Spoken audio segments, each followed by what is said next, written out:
Good morning. Welcome to the Long Live Alternative Parties podcast. Free Press Media Press Inc., an alternative parties books publisher, sponsors this podcast. I'm Andrew Bouchard. Welcome to the Long Live Alternative Parties podcast. Today we have a guest, Kevin Akin. He's with the California Peace and Freedom Party. So thank you for coming on the show, Kevin. Glad to be here. Kindly give us an introduction to who you are, a background, a biographical sketch. Sure. I was born in Riverside, still live in Riverside. It's in Southern California, about 60 miles east of L.A. I started working life as a carpenter, worked in the steel mill at Fontana, the Kaiser Steel Mill, for 10 years until it shut down, and after that worked in the boiler room at the local county hospital for 20-some years until I retired. I've been active in the Peace and Freedom Party since I was, since I was 16.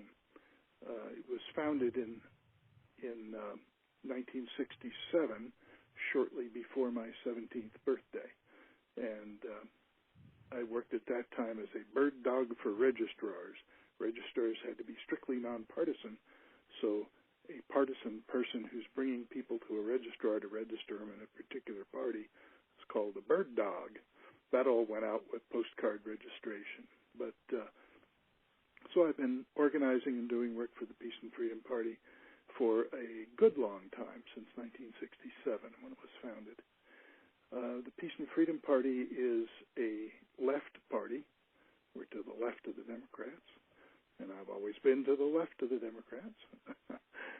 So anyway, that's me, and that's a brief description of our party, though I'll give you a lot more info when you ask more questions. Sure, that sounds good. So did your life experiences or your work experiences lead you to your political experiences? Well, I grew up in a working-class neighborhood and a working-class family, and that, of course, had a big influence on me. I have never tended toward the politics of the rich. I have never had the slightest illusion that giving goodies to the rich will trickle down to the poor. It doesn't work that way. Instead, the rich take from the poor.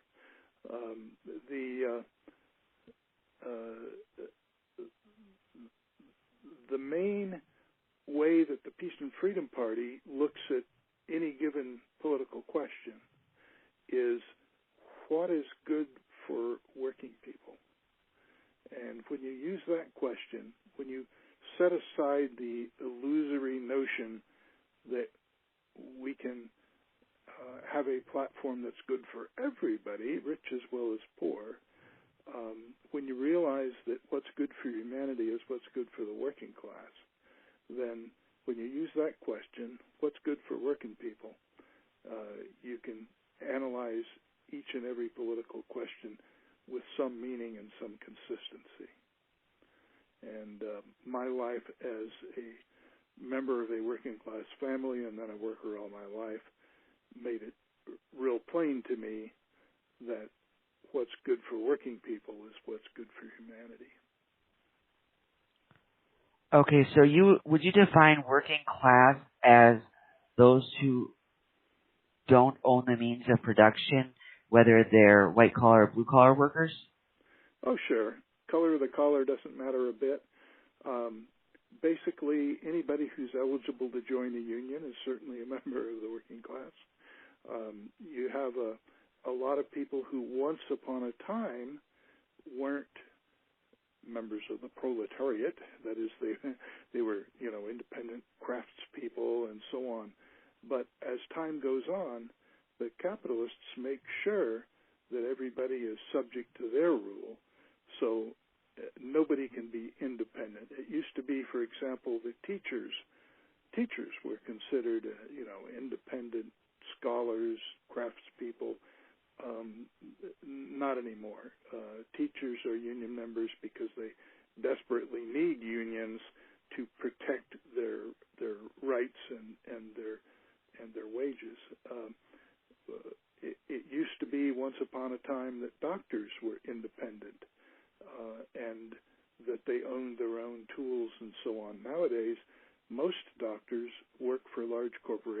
whether they're for-profit or non-profit, or in some cases government.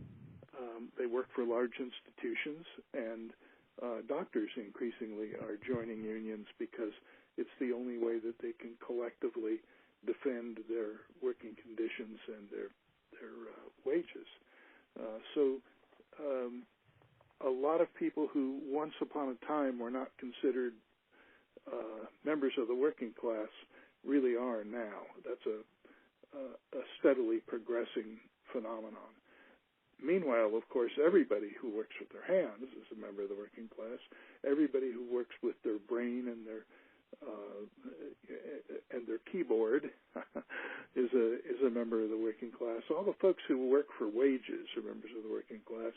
And then you have the people who are denied wages, like, for example, people who work for Lyft or Uber in California are classified as independent contractors. That's hogwash.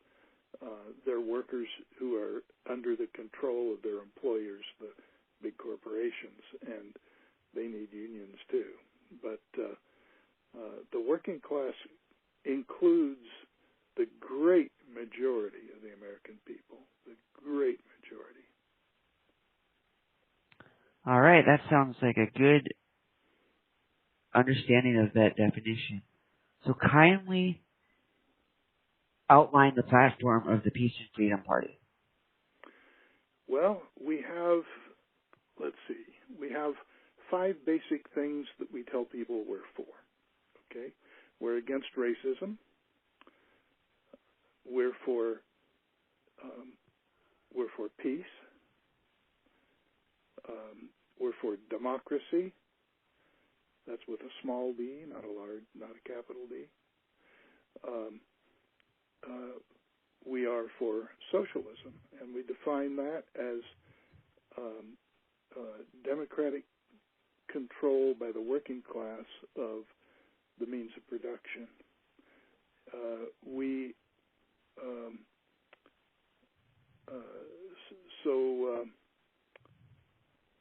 Let me see.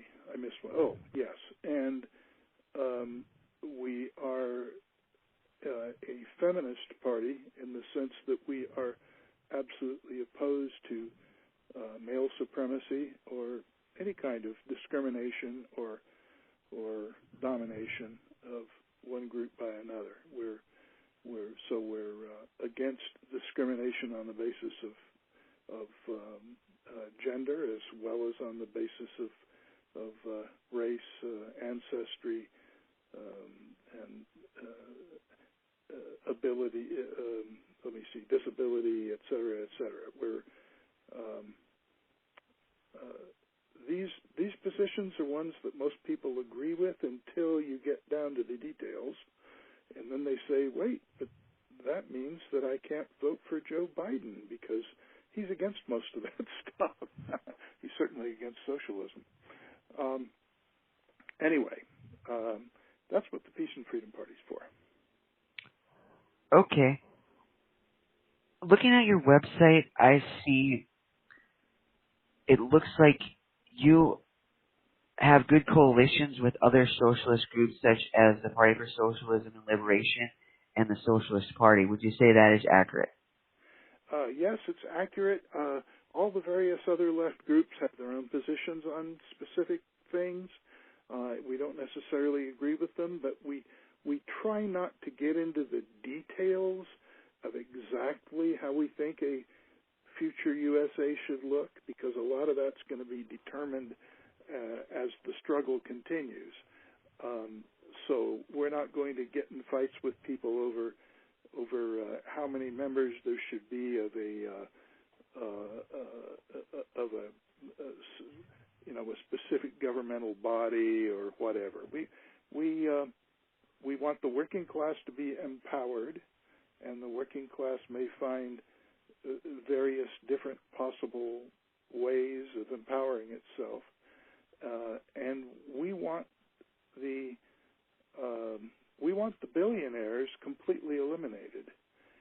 We don't want to shoot them. No, we want to eliminate the position of billionaire, because billionaire only by owning the means of production. It's possible for someone to actually earn $1 million.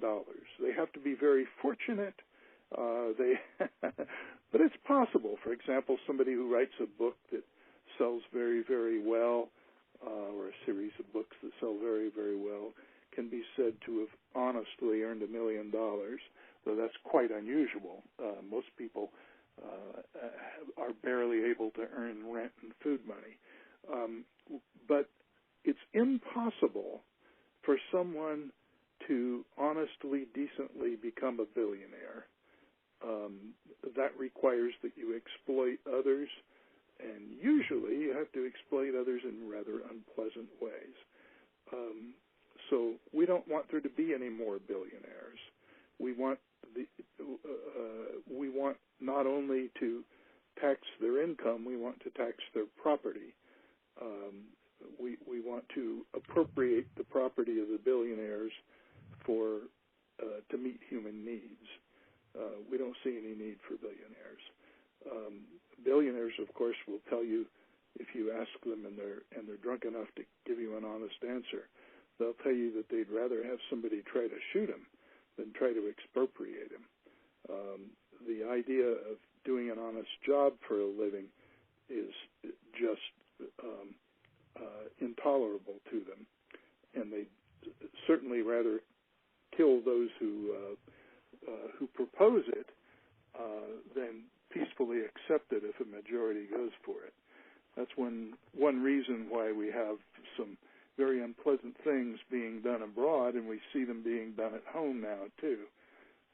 Attempted coups and so on. Anyhow, we want the workers in power, and we want to run the country for the benefit of working people. Okay, so you mentioned how, given we have billionaires already in existence, you would take away their property or tax it. So how would you prevent billionaires from coming into existence in the first place? By preventing that kind of exploitation. The only way that Jeff Bezos, for example, just to take him for an example because he's been in the news recently, is able to make billions is that he pays workers too little. He drives competitors out of business in order to make more money himself. He just wreaks havoc in our economy and our culture in order to make more money for himself. And I'm sure he gives some of it away to some favorite projects. He blows some of it into orbit. That's nothing to get too excited about. The thing to get excited about is the fact that the way he runs his corporations, he extracts an astonishing amount of surplus value from workers, and that shouldn't happen. Workers should be able to keep more of what they make. I'm familiar with the term surplus value. There may be people out there who are not familiar with that, so kindly explain to them Sure. what that means. Sure. Let me take a real simple example. Let's say you're making $100 worth of product during an hour, and you're being paid $20 for that hour. And there's a few other expenses involved. That's the price of materials and so on. The owner of the corporation needs to pay rent and all that. But when you get right down to it, you are adding value to the product. Probably say you're adding $40 or $60 to the value of the product in that hour, and you're only getting $20. So the rest of the money the rest of the value that you're adding to the product is surplus value over and above what you are being paid. So workers all generate surplus value, and it's the appropriation of that surplus value by the owners that constitutes the transfer of value from the working class to the owning class, to the capitalists. Okay, that's a good sketch of what surplus value is. I do have a follow-up question to that. How does inefficiency factor into determining surplus value? Specifically, I've been in work situations where, whether it was the boss's fault or the structure of the system or just chance, they had you doing nothing or you're sitting there doing nothing. And also sometimes bosses have egos too, so they're going to do something the way they want to do it rather than the most efficient way. So how would that relate to surplus value? Oh, sure. Well, it doesn't really, but you don't calculate the surplus value based on what one person is doing in one particular hour. You look at what all the workers in an enterprise are doing. You calculate how much value they are adding. You divide it by the number of workers, and you'll have a pretty good notion of the surplus value involved. There's always some guy who is there's always some guy who's not doing his job. He's usually somebody's brother-in-law. But I've worked with people who were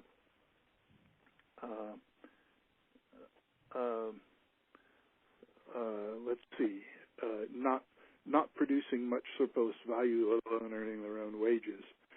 There's always a few of those guys around, and like I say, they usually got their job through some kind of influence, and the boss is keeping them for a reason that may have nothing to do with how much surplus value they're generating for him. His wife's brother is an example, and he's usually got some kind of a supervisory job. I have a lot of stories. I've been working for a long. I worked a long, intensive work life, and I saw a lot of people do a lot of things. Oh, no. But you go by the averages. You don't. You go by the great mass of things rather than taking an individual example. And the guy who sneaks off and takes a nap at work, you don't figure surplus value generated based on his performance. You take all the guys that are actually doing the work, and you average him in. But the bosses, of course, will tell you that unions are the ones who keep these incompetents on the job, and that's nonsense. Of course, a boss is never prevented by a union contract from firing somebody who's actually engaged in sabotage or regularly sleeps on the job or whatever. There's always appropriate ways to get rid of them, and there's usually a reason why they're not got rid of when somebody's tolerated for a long time. The best a union can get you is appropriate procedures, that somebody has to go through the appropriate procedures in discipline.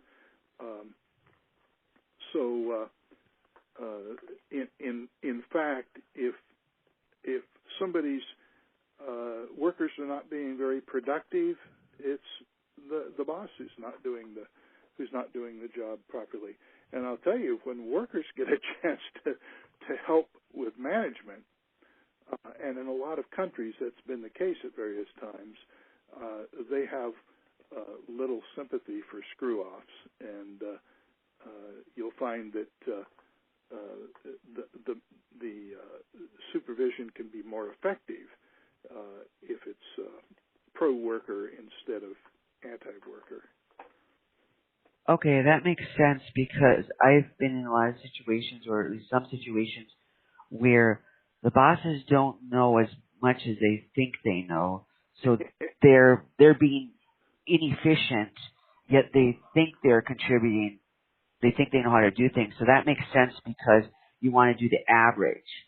Yeah, so bosses, the average in the bosses industry. At least pretend that they think they know everything, and they rarely do. In fact, if it weren't for the workers, bosses would have nothing. All wealth is generated by labor. There's no exceptions. All wealth is generated by labor.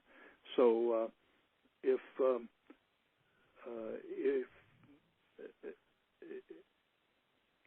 a billionaire doesn't do any of the work himself, generally, he may make a few broad decisions, and usually the people that he hires to actually superintend the work often have to correct the billionaire's idiocies. Being very, very rich doesn't mean that you're at all confident. So if you want to look for the folks who have some intelligence and ability, you don't look at the top of a corporation. Look at people who are at least a little ways down. And usually the people who get the credit for things, the public credit, are the ones with the bucks, not the ones with the ability or who do the work. Let me give you an example. Once upon a time in Riverside, my hometown, which was founded in 1870, the founders were a bunch of farmers from Ohio and Indiana and upstate New York and so on, and they had no idea how to raise stuff in Southern California. So they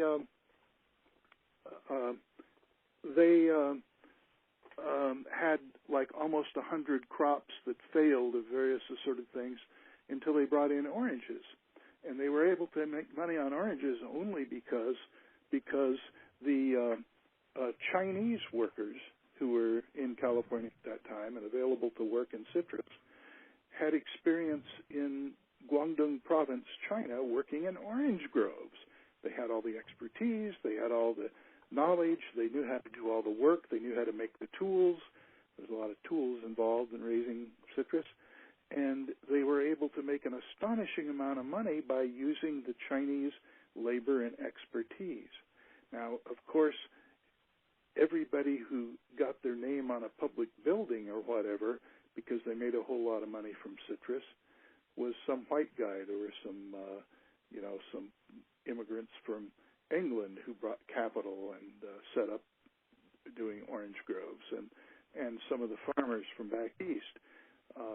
And there was even one rancher who put in for a patent for a tool that his Chinese workers were making. Figured after all he was employing them, so he was entitled to the patent. But it's been used for a couple of years. People who find out about it now laugh at him. So here you have the people who take credit for it are the people with the money. The people who do the work, the people who provide the expertise, they're usually a different group entirely. In this case, they were all Chinese, but you have the same situation with working people of every background being the ones who actually know what they're doing.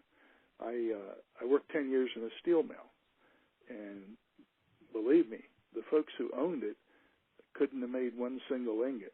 The people who did the work, the people who knew how to do the work, the experts were the guys on the line. They knew what they were doing.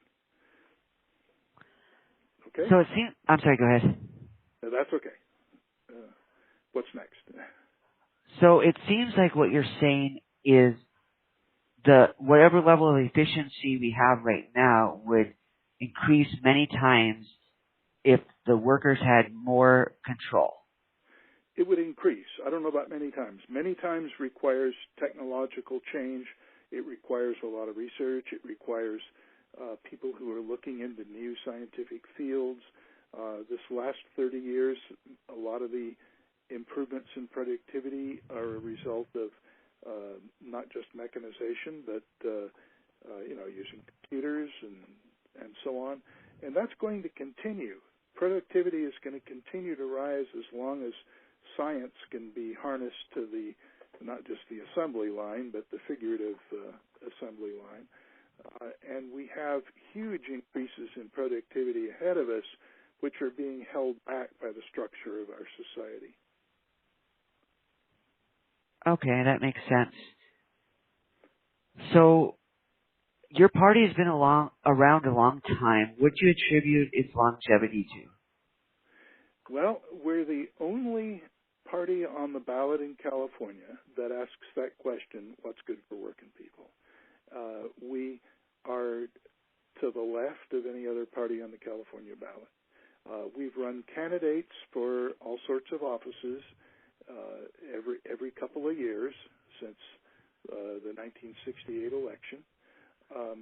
We make available our ballot line to people on the left who are affiliated with any party or no party.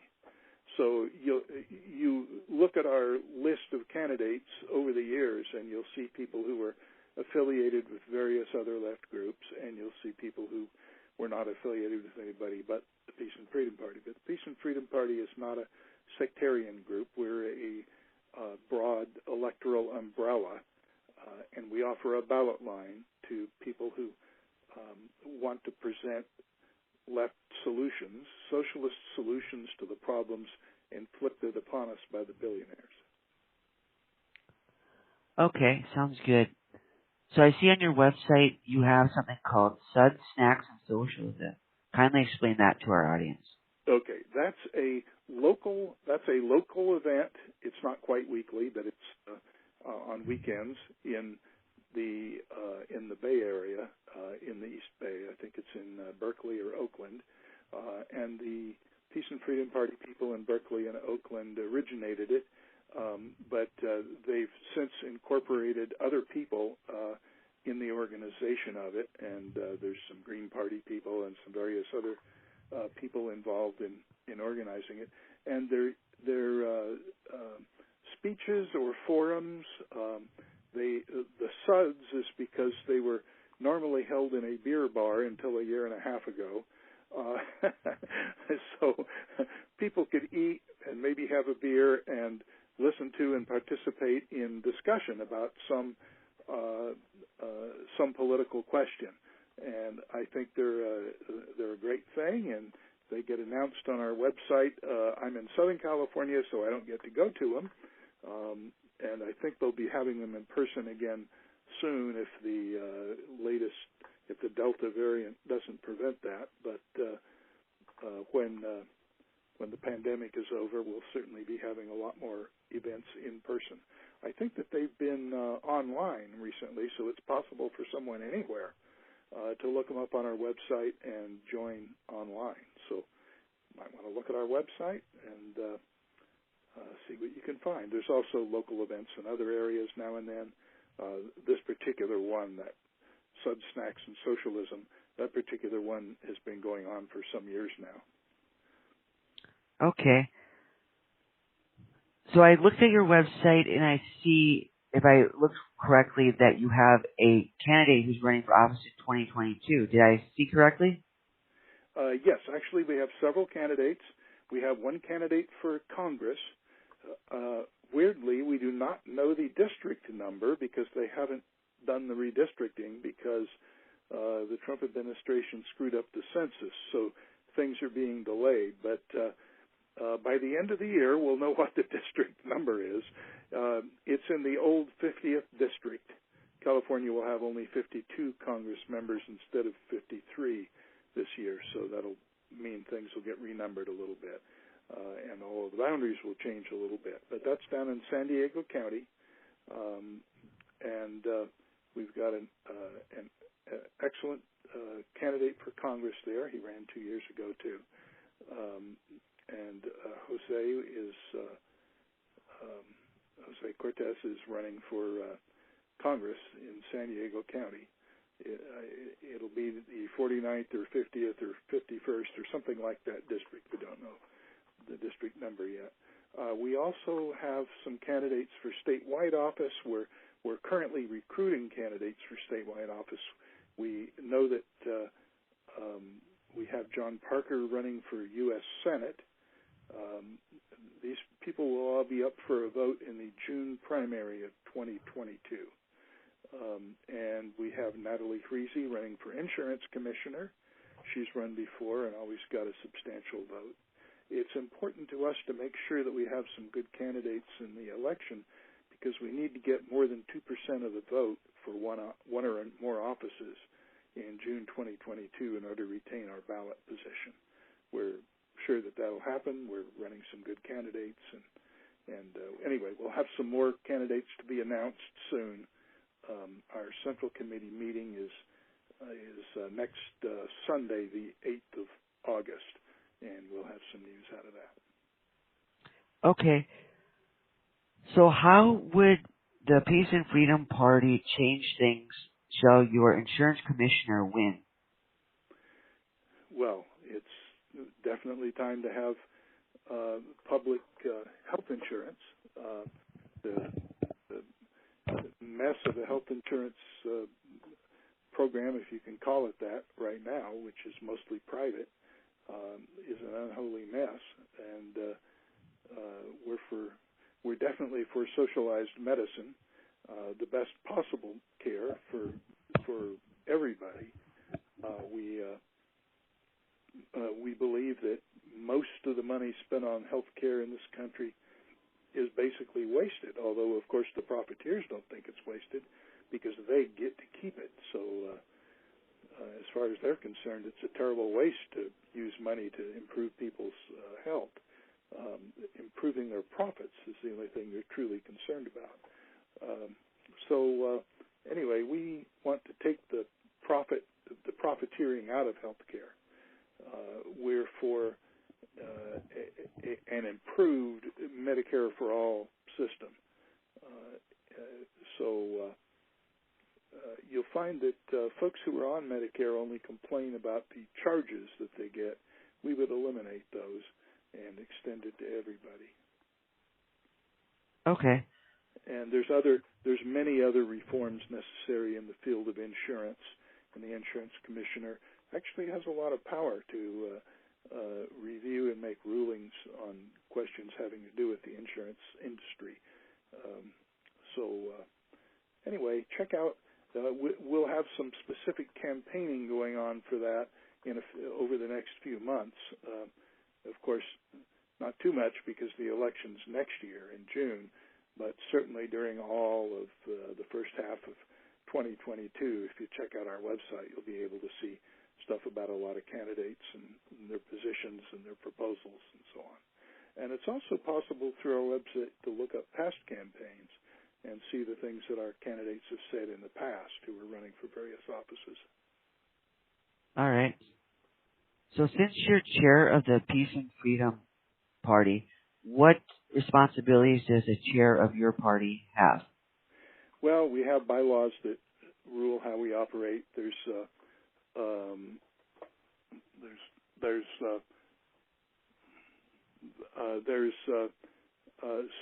certain things that I need to do when the Central Committee's not meeting. I can approve certain kinds of expenditures and statements and so on, as long as I consult with the elected statewide officers. But it's run in a very collective way. We have a lot of people involved in running the party. By the way, I'm running out of time. I got to get in the next couple minutes here. Okay. Take my wife to the doctor. Okay. All right. Let's conclude by you kindly giving our audience a way to support and or join your party. Okay. If you're in California, it's very easy because you just register to vote and check Peace and Freedom Party when you pick a party. If you're in another state, it's a little more difficult. Go to our website for information.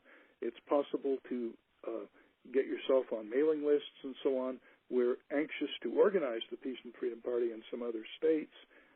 State laws differ on how to get ballot access, so it's very complex, but we've had our candidates on the ballot in quite a number of states in the past. You can send a message to us through our website, and I would suggest looking at our website and sending a message if you have any questions, if you want to be involved, if you have any suggestions. We're always happy to read them. All right. Sounds good. Well, thank you for your time today. We appreciate learning about your party, and we wish you the best with your party and everything else in your life. Okay. Thank you very much. Okay. All right. Have a great day.